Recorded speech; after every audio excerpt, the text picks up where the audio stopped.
Okay, you guys ready to be rocketed into the fourth dimension? All right, let's give a round of applause and a welcome to Peter M.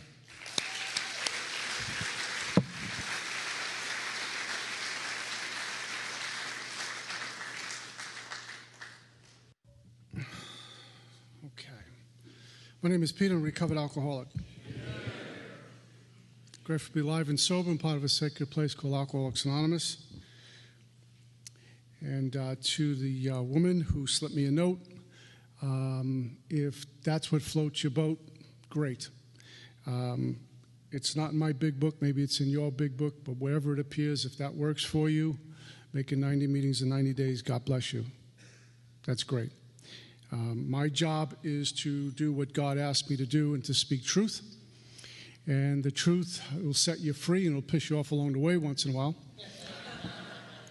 And I also found that the truth is true until you find out it no longer isn't.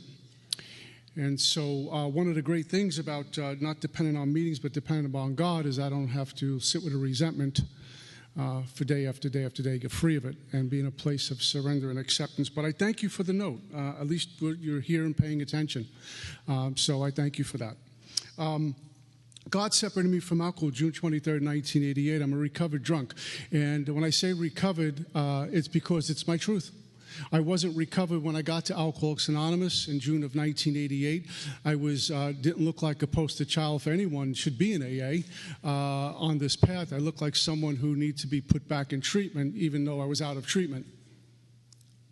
And my first 6 months in Alcoholics Anonymous, I was dependent on meetings and people to keep me sober, and it kept me afloat, kept my head above water, but I was nowhere near experiencing the spiritual transformation, the necessary ingredient to change me from the inside out. And so being separated from alcohol, I still found myself suffering from alcoholism. And the rude awakening I had to experience was meetings don't treat alcoholism. It's one part of a three-sided triangle, and so often we'll settle for just making meetings. Hey, that's what floats your boat, great, but my truth as a real alcoholic, it's one part of a three-sided triangle. In fact, if that was the only solution, I've said this a million times, we would have a pamphlet, not a big book, that said make meetings. Go home, make meetings, you're done. But there's a whole humble legacy that preceded my entrance into Alcoholics Anonymous, and there's a whole legacy that we get to experience in Alcoholics Anonymous. And my first 6 months, I wasn't doing that. I was going to meetings and acting out every which way possible because the disease and discomfort was still there. You took my medicine away. I'm a raw nerve, and I don't know how to function out there. I mean, how to function in Alcoholics Anonymous. I'd walk in, be pinned against a wall when there'd be 50 seats to sit in. I couldn't even walk down an aisle. Couldn't drive around without thinking people looking at me saying, there he is. That's extreme self-centeredness, but it's also a ton of fear. What a way to live. And so I might find some relief for an hour if I was able to settle in and meet a couple of buds that I knew. But at some point the meeting would end and I had to go home and it was back on me and I had to go back to my room alone.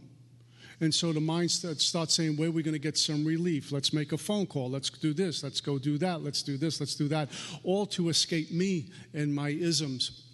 And I bottomed out on December 22nd, 1988, and I made a surrender, which is what I do now 25 years later, daily surrender to a loving God. Please take me from this. And when we think about 6 and 7, when we think about the work, God doesn't want me to sacrifice my attributes. God doesn't want me to sacrifice to Him the good things I do. God doesn't need me to say, listen, I'm not as sick as those other people. I'm special. I'm different. I'm not as screwed up as them. God doesn't need me to do that. What the sacrifice God wants me to make is surrendering to Him, a surrender in my brokenness. I cannot do this. Please fix me. God, the sacrifice I make to God in 6, in 7, in the rest of the work, in the day I was separated from alcohol, maybe the most honest day I'll ever be in my entire life, the sacrifice was, I'm broken, fix me. I don't know how to stay sober. I can't stay sober. I can't even live life. And that is the key. That is the little mustard seed that flips us, especially in 6 and 7. So I thought doing good things, which is a wonderful thing. We go out and do acts of charity. We give to others. We're on the service plane rather than the taking plane. Great things. But that's all God. That's just a reflection of God working in our life. That's what God gave us from the beginning. That's not what's going to get me well. It'll help. What I need to do is surrender my brokenness. Weak in the flesh and subject to sin. I don't mean flesh, but just flesh, the core of my being, if you will. I'm broken and I'm susceptible to anything because we have a thinking mind. I have a thinking mind that doesn't rest because I'm sober so long, or I go to meetings, or I have a sponsor. It couldn't care less. What it's looking for is to take a little piece of brokenness and pull on it and pull me right out of here. So it's a daily surrender to God in my brokenness. Now, the ego wants no part of hearing the word broken. The ego wants no part of hearing defect. They're defected, I'm not. But the piece of humility that we will experience going through the work and looking at us on 5 and speaking to someone in step 5 is here it is in black and white. And it just comes down to a separation from God, which we'll talk about in a minute. Before I got into Alcoholics Anonymous, I was not one who was dying to see God, looking for a relationship with God so I can be euphoric. I showed up to God out of desperation. There was nowhere else to go. And I had doubts and skepticism about this power because of my contempt, pride, investigation. And again, the truth is true until we find out it no longer isn't. I operated on a certain way on my current truth until someone showed me a new truth, and everything changed. I remember when I was a kid, and my parents would shut the lights and say good night, and I'd go to bed, and in the middle of the night, I would see this shadow, and I knew it was the monster, the boogeyman. And I knew it was moving, and it was moving closer to me, and it was going to do terrible things to me. And then what do? You cry for mom and dad. They come in the room, they turn on the light, and it's a chair. It's a coat hanging. The truth is true until I found out it no longer isn't. This process of recovery, I make decisions, I speak, I act based on what I see, and basically I walked around with blinders. I was in the dark. And AA and God flipped on the light and they said, that's what I've been afraid of. That's how I've been operating. It's a chair. It's not a person. It's a coat. It's not the boogeyman. And step 5 says, the promise is we begin to feel the nearness of our Creator, walking hand in hand, no more duality with the Spirit. We begin to have a spiritual experience, the infancy of one, but one nonetheless. The veil has dropped, and suddenly we look at things and say, oh my God, truth, that isn't always pleasant. But I've touched the Spirit now, and I'm experiencing some oneness, and I've gotten some courage, some strength and direction to take another step and really remove the rest of what's in the way in 6 and 7. But I didn't like God. God took my mom. God turned me into a drunk. God gave me a god-awful relationship with my dad. God gave me nothing but heartache and disappointment. And you want me to surrender to what you're calling a loving God? Maybe your God is loving. Maybe you had an easy life. You have a new car. You have a great wife. You have a great life. I would love God too. Look where I am. And I remember when I was out there, a couple of true stories. I was in Lower Manhattan, not where the Trade Center used to be. There was a Roman Catholic church there, and I'm a Catholic. And I was in dire straits one Sunday night. I mean, I was in Saturday night. I was in serious trouble. And I'm just wandering through the streets, and I hadn't bathed in a while. I was homeless. And I went to the church to seek refuge, something. I don't know what, but something. And I had some contempt when I knocked on a door and rang the bell and knocked on the door and rang the bell. And finally, through the speaker, what turned out to be a priest was asking me what's wrong. I said, I need to speak to someone, please. And he says, well, we're having dinner. Can you come back later? I said, you see what I mean? Just same old, same old. And I knew God had it in for me. And I begged and pleaded, and he came down, and he was rude and abrupt. And he took me into a little office. What can I do for you? And I told him my tales are woe. I'm a drunk. I'm homeless. I don't know where to go for help. I don't want to do this anymore. Can you please help me? Send me somewhere. He blessed me with holy water. He went back to dinner, and out the door I went. He invited me back out. I says, to hell with God. There's a crock. Where's a man in the cloth supposed to be helping me? I was a longshoreman for a long time, and it was about a month, 2 months after this incident, and I was in Red Hook, Brooklyn, and again on another drunk, and it was a weekend night, and we had what they call the Seaman Center. And a lot of the men on the ship would go there and hang out, a little clubhouse for them, and it was funded by the Catholic organizations. I went up there. And all these men didn't speak English, and I'm sitting there. It was warm. I didn't know what to do. There was some food. I'm trying to bum money off for just something. Get me out of where I am. I was desperate, just reaching. But this time, a priest showed up. In fact, this priest was to marry me in my first marriage because we became dear friends. And he came up to me and said, what's wrong? He said, what's wrong, young fella? And I told him my tales of woe. And I started to cry this time. And he took me into his office. He made some phone calls. And he blessed me, and he gave me money. He says, this is not a good idea, but I'm going to give you money. Maybe you'll feed yourself. Maybe you'll need some shelter. And he gave me some money, and he gave me a phone number to call the next day to put me in a treatment center.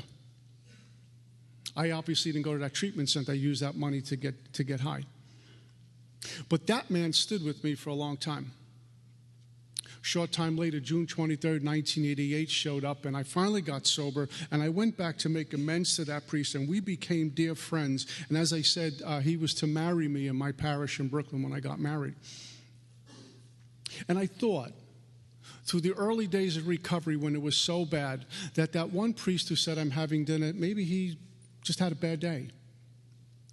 But God showed up with that second priest and planted a little seed of hope that someone actually cared for me. And for me, it was important, being a Catholic, having a man of the cloth, do that. Still not too sure about God. I came into Alcoholics Anonymous, and you bear witness for me in the works you did. No one took a cheap shot. No one slipped a note underneath the table to me. No one took a cheap shot with me. They love me for all my brokenness, all my defects, all my shortcomings, all my inappropriate behavior, all my acting out. People in AA said, you're one of us, come aboard. That spoke louder than anything. And when you guys said, we got that from God, I could not deny what my eyes were seeing, what my ears were hearing. Your actions spoke louder than any words you could speak anyway. As maybe there's something to this, and I began to pray. And little by slowly, I found myself praying voluntarily. And little by slowly, I was bathing and eating regularly. And little by slowly, I was making meetings on my own and doing the things I had to, and I found a sponsor. And when I bottomed out on December 22nd, 1988, I was going on another drunk, but I had this moment of clarity, go back to the Father, ask him one more time to be rescued. And I found myself in front of a gentleman's door, and that's when he said to me, where are you with God on the steps? I said, when you start the steps. He says, when you stop throwing up, you're late. God threw me another life raft. I could not doubt the power of God in Alcoholics Anonymous. I cannot doubt the power of God in Alcoholics Anonymous members. God works through people. What a great thing I belong to, and I finally got it after about 6 months of being in this sacred fellowship, how sacred this fellowship is. The great thing we belong to, and my job is not only to do things like this. This is easy. It's about being in the trenches and working with drunks and giving my time and doing anything God asks me and carry the cross, go wherever he asks me to go, for fun and for free.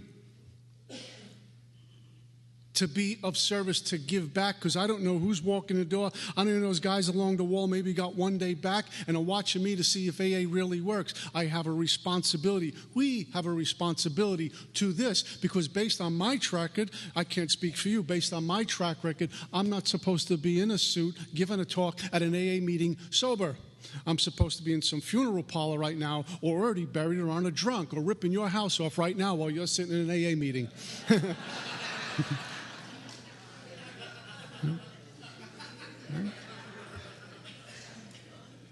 I knew you'd identify with that one.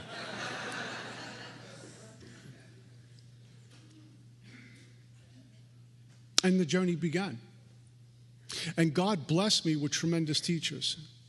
The people have been put in my path makes no sense. Icons in AA. My lineage goes right back to Dr. Bob. Now, that doesn't mean I'm special or my big book methodology is better than yours. You have yours, I have mine. We're all going to the same place, the same God, even different religions. I don't care. At some point, we're worshiping something. At the end of the day, it's the same thing. But my methodology was passed on to me, and that's what I give to others.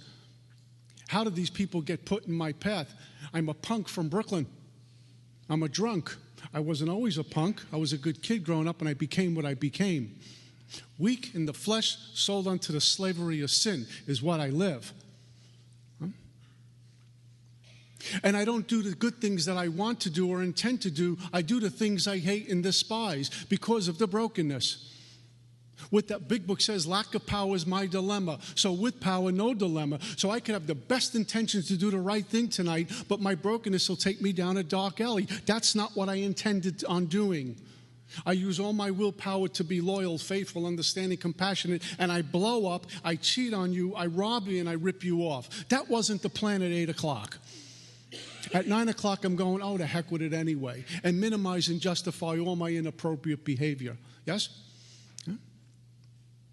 And if we think about over the last week how many times we fell short, sin, missing the mark, and in my brokenness I do sinful things or inappropriate things. Sin is just missing the mark. The ignorance that I have a relationship with God, it's, well, I'm on my own. Therefore, here comes self-reliance, here comes unmanageability, fear, and agnosticism, and I do what I do. And for people like me, at some point I'm picking up a drink. But that's not the plan. That's not what I intend on doing. My intent was to go home after work and have dinner with the children and the wife, and somehow I'm in a bar at 3 o'clock in the morning. How did I shift? Because I'm broken. 6 and 7 screams at this. Doesn't mean I'm a bad person. I will do inappropriate things because I don't have the power to stop it. I've been talking to a lot of folks lately who've been in there, they're jammed up. And some of them are doing step work, but they're doing it out of compliance and just following mechanics.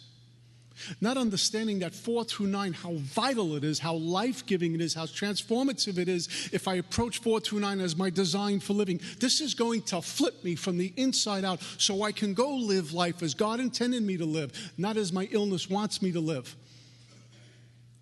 And when the defects start to dissolve, when the ego starts to get grinded into dust, when I start to return home on a spiritual level, I will find out that I've been walking around with all these fake identities that I've created, my ego has driven me to create, and I'm walking away simply, not from anything good, I'm walking away from a case of mistaken identity.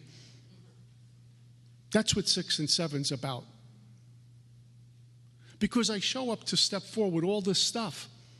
Who I think I'm supposed to be, who you're supposed to be, how much money I'm supposed to have, where I'm supposed to live, what I'm supposed to own, and all these things out there, and these identities I give you and me, and what that's supposed to look like. And I'm disappointed regularly.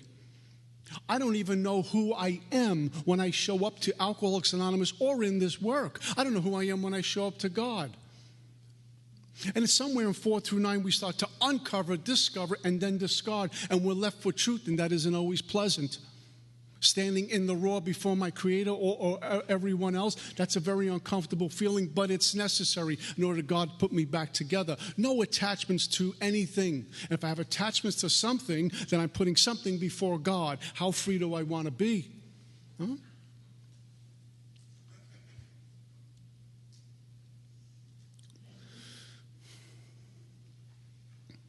I'm in treatment center business.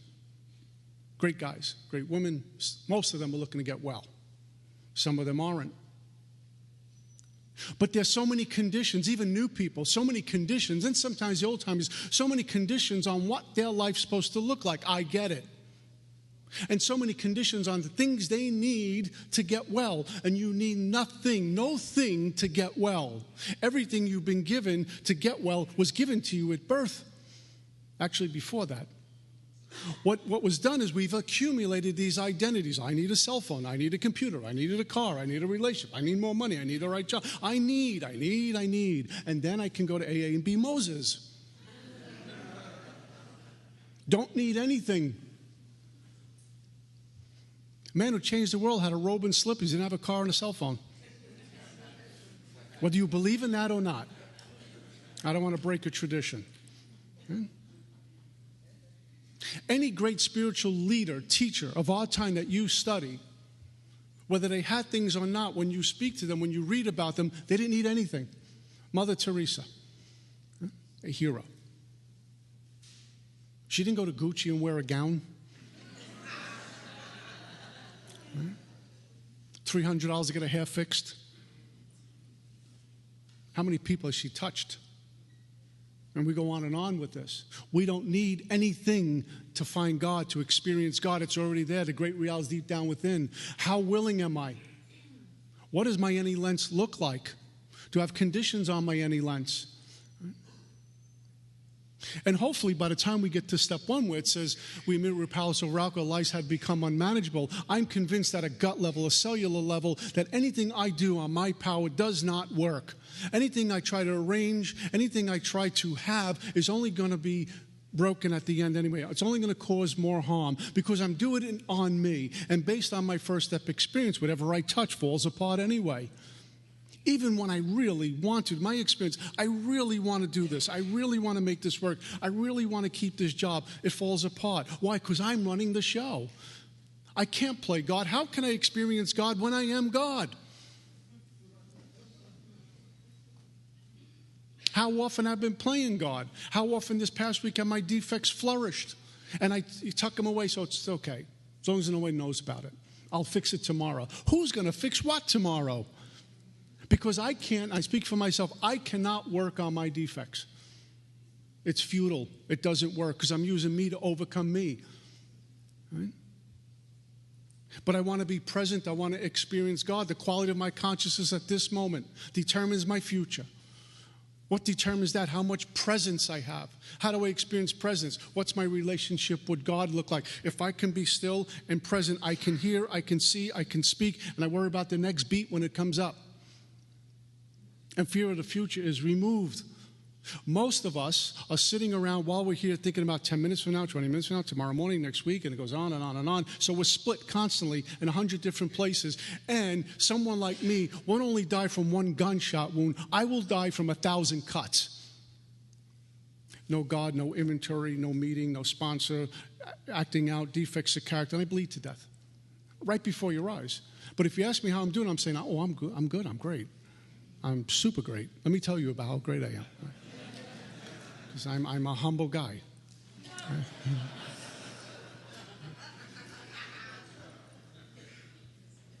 So step one tells me I'm drinking and there's no way out. And I can make all the meetings I want if I'm a real alcoholic. According to my first 164 pages, according to my big book, I'm not going to make it. Dr. Bob has some great words in his story. He said, if you think this, you can do this some other way, he says, and I quote, I feel sorry for you. That's my co-founder, my great-great-great-great-grandsponsor. I feel sorry for you is what he said.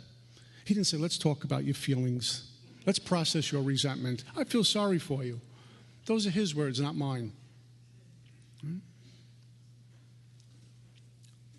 Step one tells me I'm drinking. What do? I need a power. I need something to keep me from drinking. And that's what I was settling for at the beginning. I just don't want to drink another drink. I'm going to die. What do? They said, God. But as I said, I saw it working in you. You bear witness for me. Okay, where do I find God? Where do I go? Where do I find God? I'll go to church more. I'll go to more meetings. And no, it's inside. But you got to get rid of what's blocking you. I'm jammed up. I'm blocked. Need to get unblocked. Are you willing to do it? Absolutely. Because step one drives us through the rest of the work, drives me deeper into step one and the need for power. Not away from God, not to rest on my laurels saying, hey, look at me, I'm gold because I got 90 days or 10 years. In fact, the longer we're sober, and some old timers will confirm this, the longer we're sober, we need God even more because the ego's been doing push-ups in the back room. Not that back room, by the way.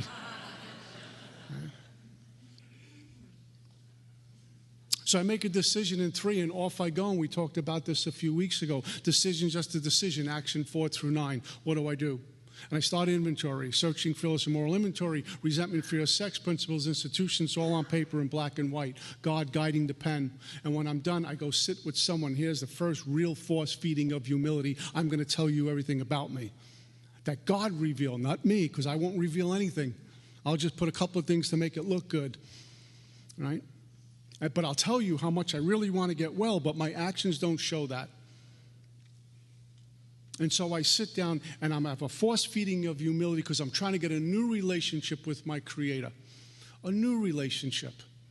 One that's unblocked, one that's pure, one that consists of purity, honesty, unselfishness, and love. A new relationship with God.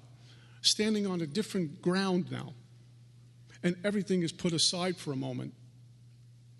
It's interesting, a bunch of years later, the God I grew up with is the same God I pray to now, but a completely different set of conceptions about it, if you will. Different idea about it. Not a punishing, damning God, just all love and no opposite and forgiveness. I can go to that. And I finished with 5, and step 5, uncovering and discovering everything that God has given me.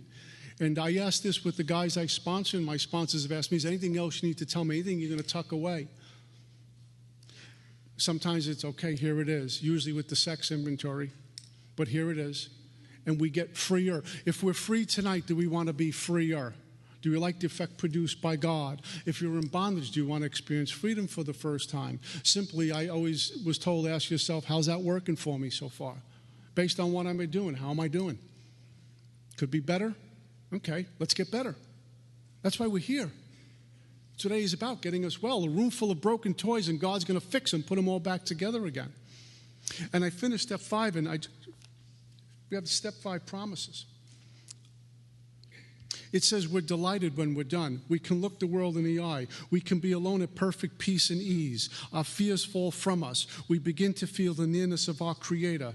We may have had certain spiritual beliefs, but now we begin to have a spiritual experience. The feeling that the drink problem has disappeared will often come strongly. We feel we're on the broad highway walking hand in hand with the Spirit of the universe. Be alone at perfect peace and ease. Now, prior to that, I'd have the TV on, the radio on, writing inventory, smoking, on the phone, cooking, and about to get in the shower all at once. But I'm still and I'm present. Right? And then one time, I was watching, I never forget this, I was watching a basketball game. I was watching a Knick game. And I watched the entire game, the pregame show, the entire 4 quarters, had a little lunch in between. Watched the entire game, and the game was over. And when the game ended, and I was just kind of doing some things around the apartment, I realized, like this thunderbolt, I just watched 4 quarters of basketball, and I did nothing else. And I was okay sitting on the couch watching a Knick game. I didn't have to go to the phone. I didn't have to look out the window. I didn't have to do anything.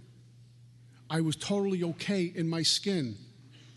Now, for some of us who've been around a long while, what's the big deal? When you're new, it's a big deal.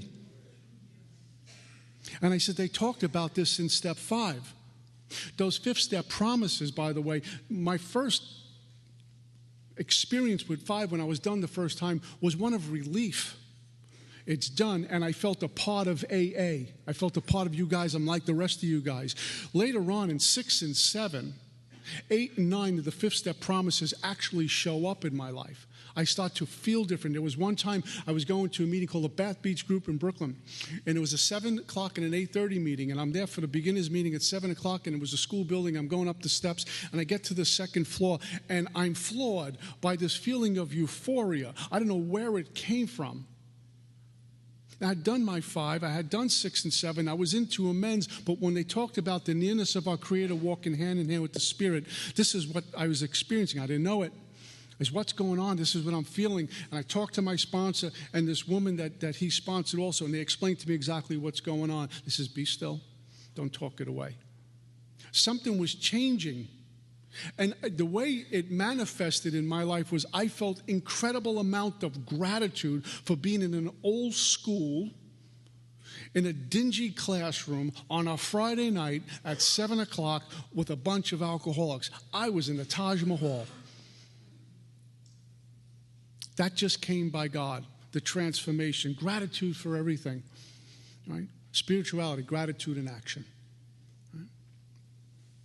They give us some questions before we go into step 6. It's important we talk about them. Bill uses the same language over and over, different words to mean the same thing. Before we're ready to go on to 6, he says, have we omitted anything? We're building an archway which we're going to pass a free man or woman at last. Is our work solid so far? Are the stones properly in place, etc.? He's double checking and triple checking. Have we left anything in the glove compartment that we don't want to bring into the sponsor's living room? Is everything on board before we go forward? Because I can't sneak through the archway without God, me thinking God doesn't know. And we have some other questions that we created, my lineage, we did this where we really look at step 1. Am I clear that I'm an alcoholic, my life's unmanageable, drunk or sober? Am I clear that if I don't have this spiritual experience, insanity will return? If I don't turn my will and life over to God, the illness will take it right back? Have I been searching, fearless, and moral, or have I cut corners? What's that look like?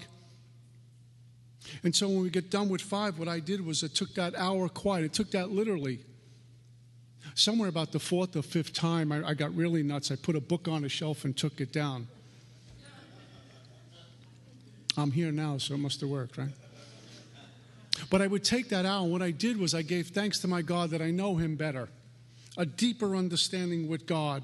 New truth showing up. More self-dying. More self, less God. More God, less self.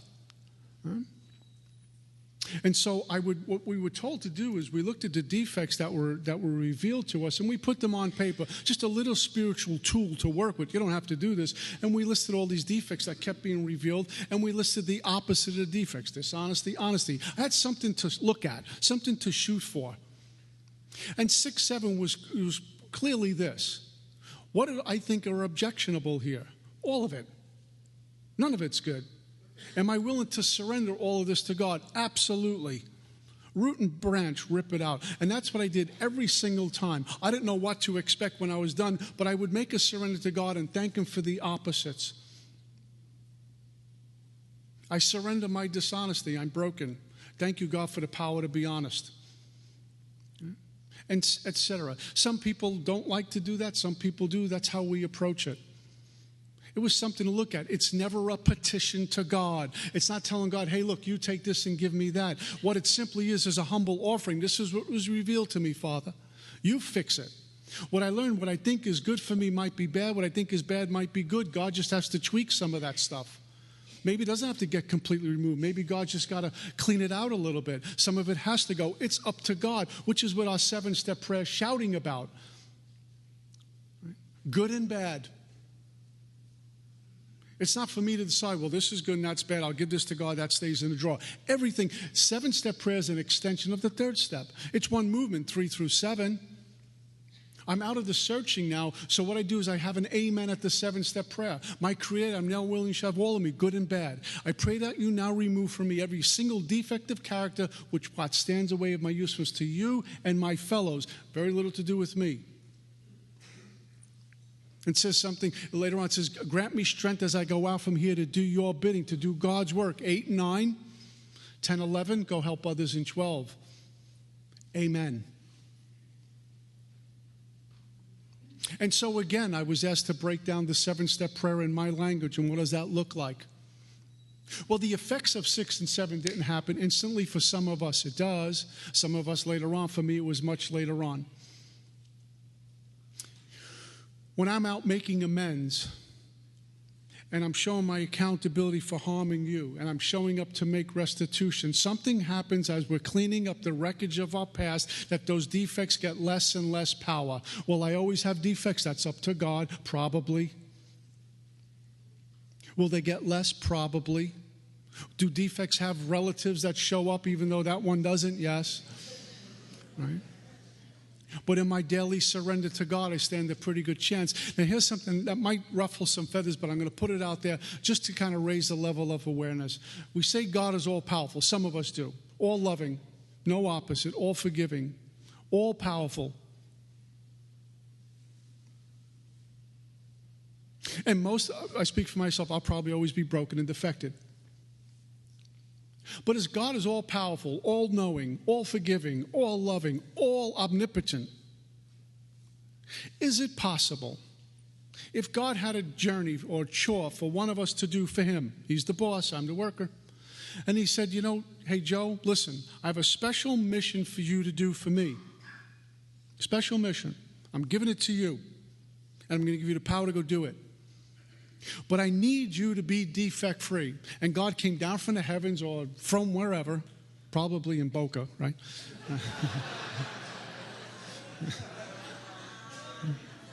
Easy, it was a joke. The Pompano folks just walk right out. And says, I need you to be defect-free. No defects from here on out. Is it possible that God can come from wherever God is and touch one of us on the head and say, no more defects for you till you come home to me? Defect-free. Is it possible? Now, if I give a knee-jerk reaction, say, absolutely not, then how big is my God? Is it possible? Absolutely. Will it happen? I don't know. But I'm striving for that. I'm striving to get free. I'm striving to get cleansed. I'm striving to get emptied out, purified, and renewal of the mind. Right? I always share a story. I had an interesting thing happen to me. I was going to work, I don't know how many times it was, and I think I may have shared this last week, that in 6 and 7, I started to become physically ill. I did the 6 and 7 work, and I started to feel like I was vibrating like I'd never been to AA in my life. I felt like an exposed nerve. What do? Like I never read the book. I never went through the steps. I never been to AA. No thought of drinking, but I was shaking. I was feeling sick, like I was dying. And I called my sponsor, and he says, it sounds like you're having an experience, and hung up the phone.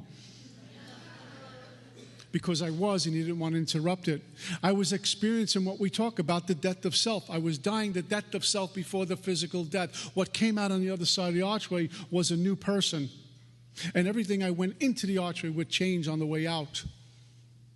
It's this metanoia, this cleaning out, this purging for renewal of a new mind, a God-inspired mind. That doesn't happen by just coming to an AA meeting, as sacred as our meetings are.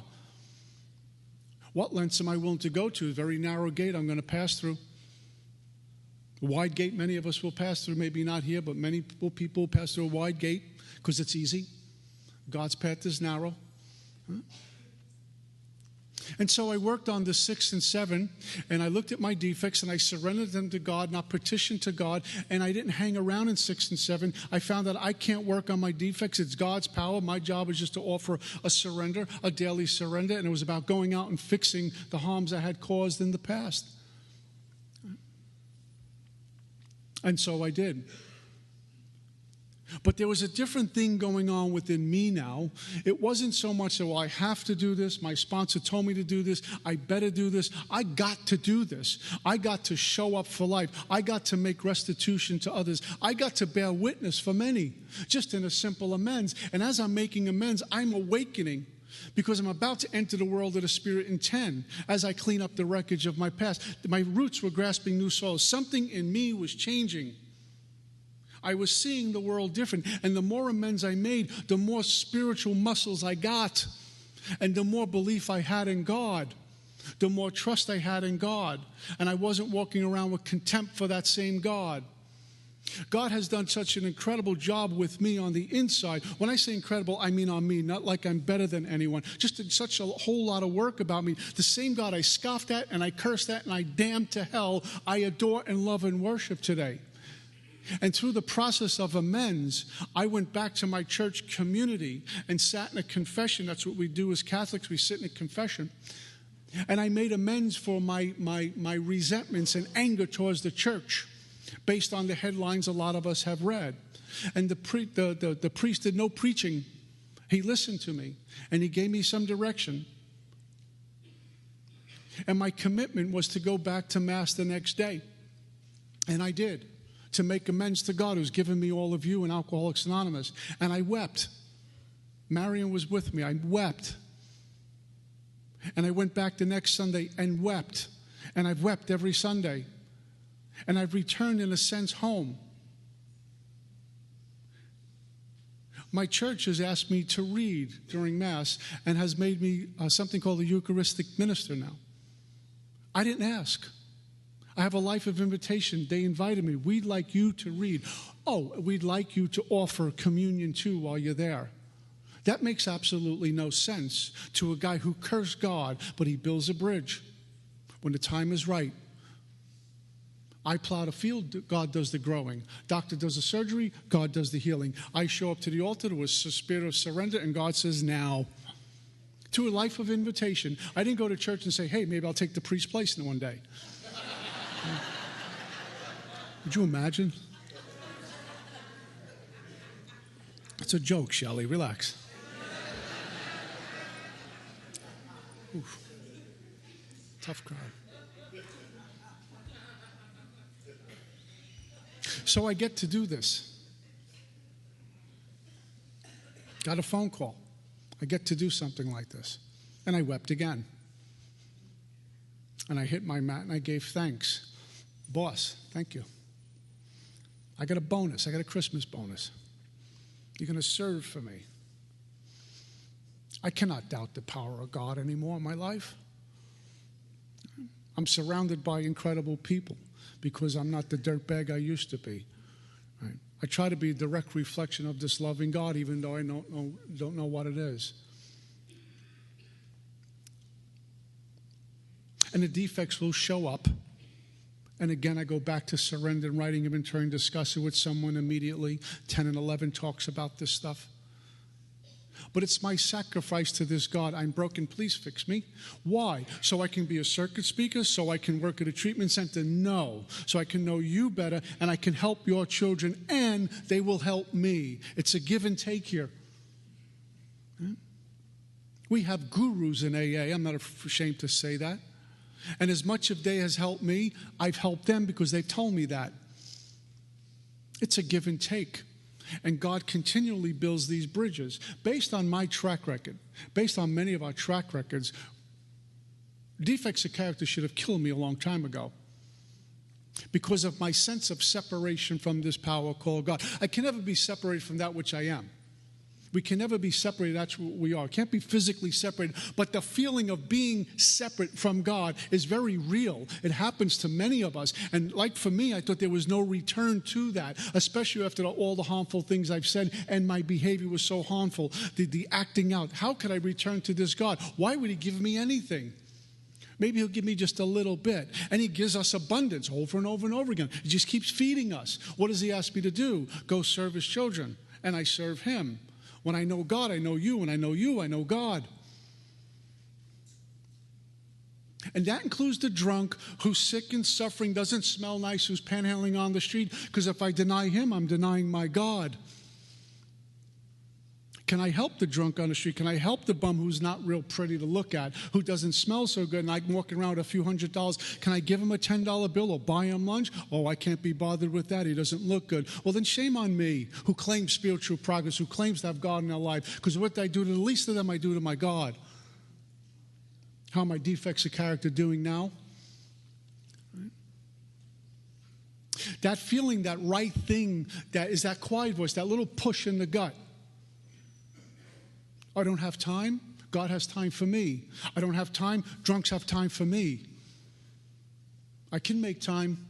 The game can wait. She can wait. He can wait. God comes first.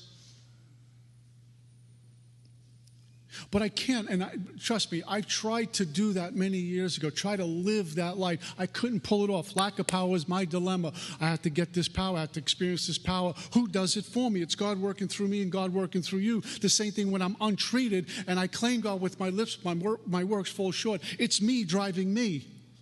I'm trying to be spiritual. I'm trying to do the right thing, but I fall short all the time. 6 and 7 is breathing down my back.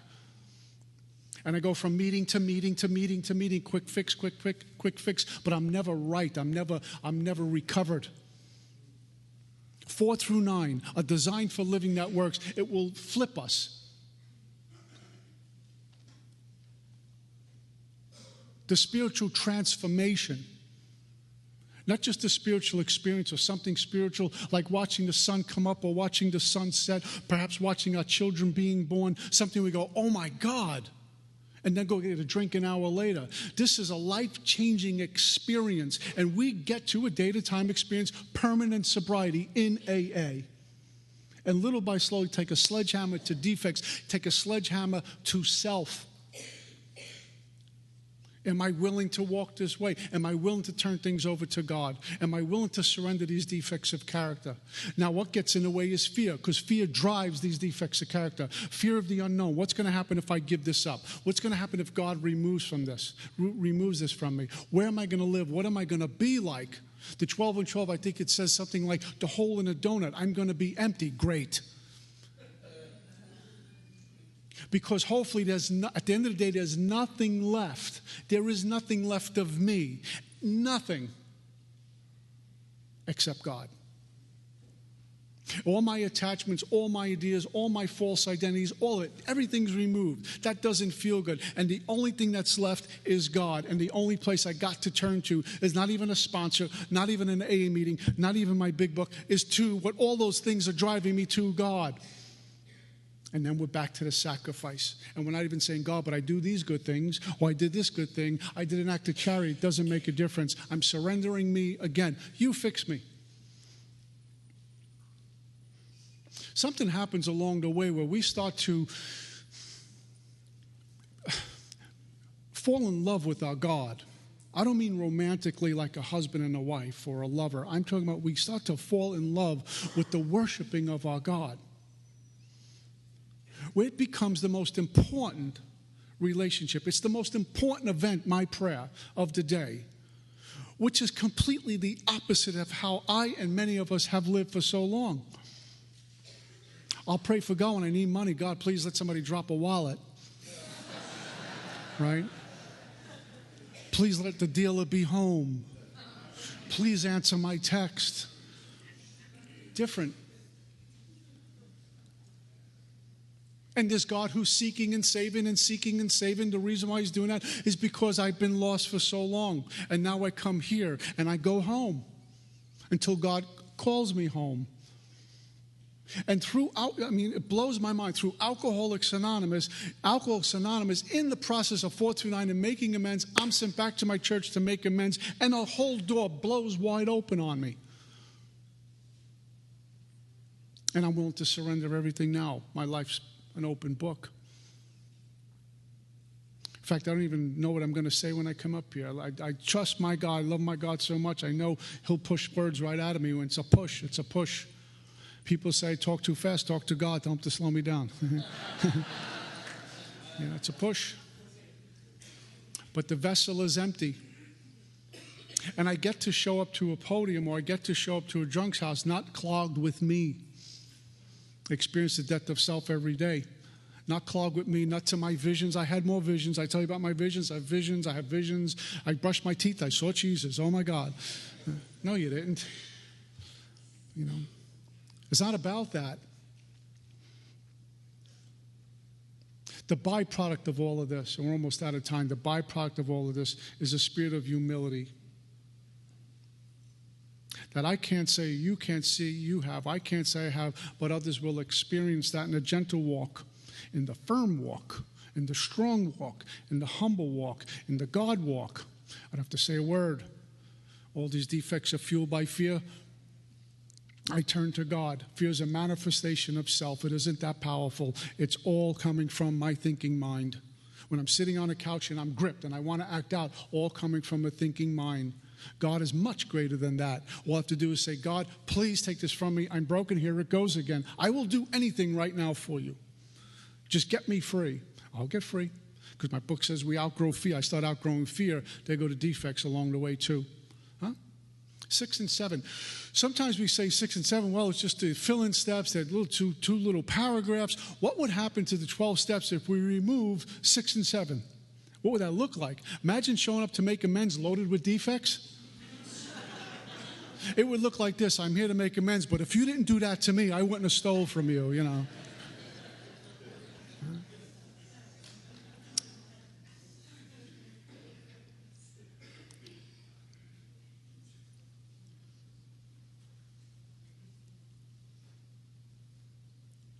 With the same love and compassion that people have forgiven me for my shortcomings, am I willing to show mercy without judgment on those who come to me with their shortcomings and defects of character? Or am I quick to judge? without mercy. And if I do that, no mercy will be shown to me. That's just a spiritual law.